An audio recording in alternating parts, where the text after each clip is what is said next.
Welcome to Culture Talk. This is the segment where we talk about the intersection of science, faith, and pop culture, and how culturally relevant topics can be used to start conversations about your faith. I'm joined today with Dr. Gavin Ortlund. Thank you for joining us. Thanks for having me. We are going to be talking about a pretty important topic, something that we hear about often, and that is outrage culture. First, what is outrage culture? Yeah, well, there's different ways of defining it, and there's a lot being written about this and researched about this.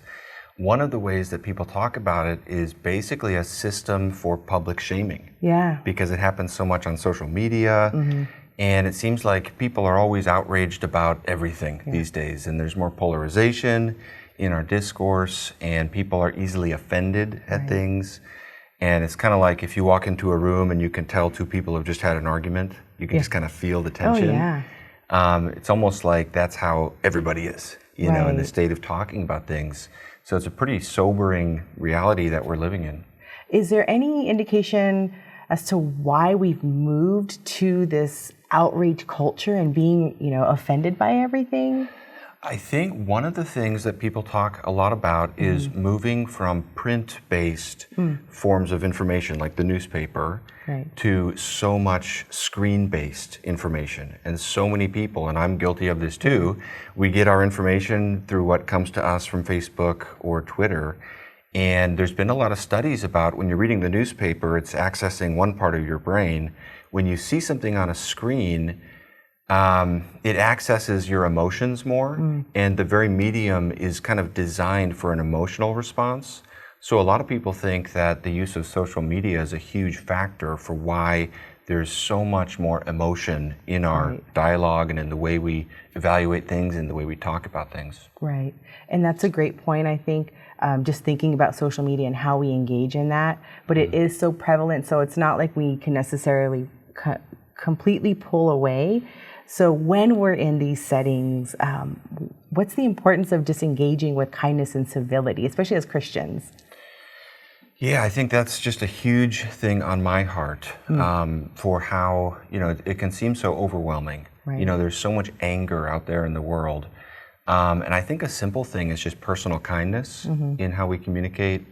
And one of the verses we've talked about is in Colossians 4, when it very simply says, "Let your speech always be gracious, seasoned with salt." And those are powerful words to consider, whether it's through social media or just in personal conversation. I think it's easy to underestimate the power of kindness. And I've been in situations before where someone is deeply wounded or distressed or angry, and the power of a simple, kind word to kind of redirect the conversation is really good. And I think it's just easy to get swept up into the anger. And I think this is one way we can help ourselves not go into that, but try to set a counterculture and speak with civility and respect. And that doesn't mean being soft in our convictions, but I do think that word gracious is really a great word to think about whenever we're communicating. Right. I love what you say about it doesn't mean being soft in our convictions, because we think about that, especially from an apologetic standpoint. We have our beliefs and we do want to go out and share those beliefs. But a big thrust of what we do here at RTB, Reasons to Believe, is to do so with gentleness.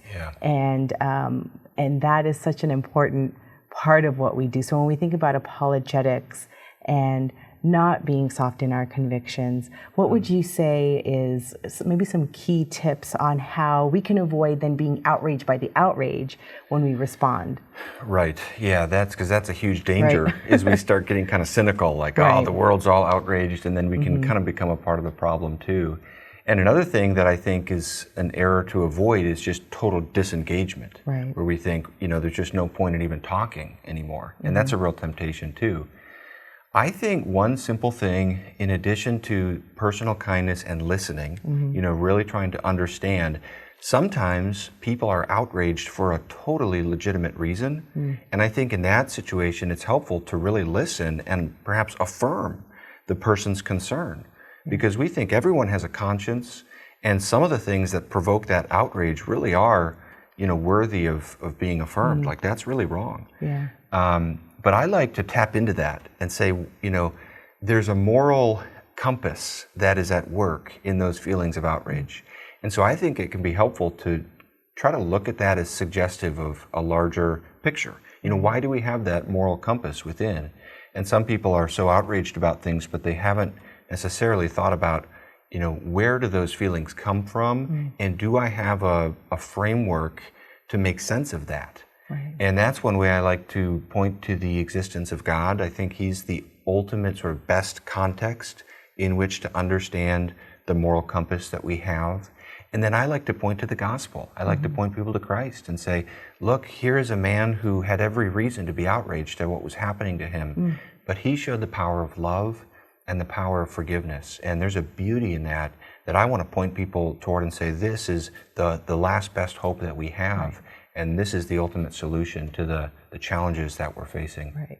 Thank you so much. I love that conclusion of just pointing to Jesus and saying he had every right to be outraged, and yet he wasn't. Yeah, thank you so much for that. I highly encourage you to go to reasons.org and search Gavin Ortlund. There you'll find some articles as well as some wonderful YouTube videos with him talking more on topics like this.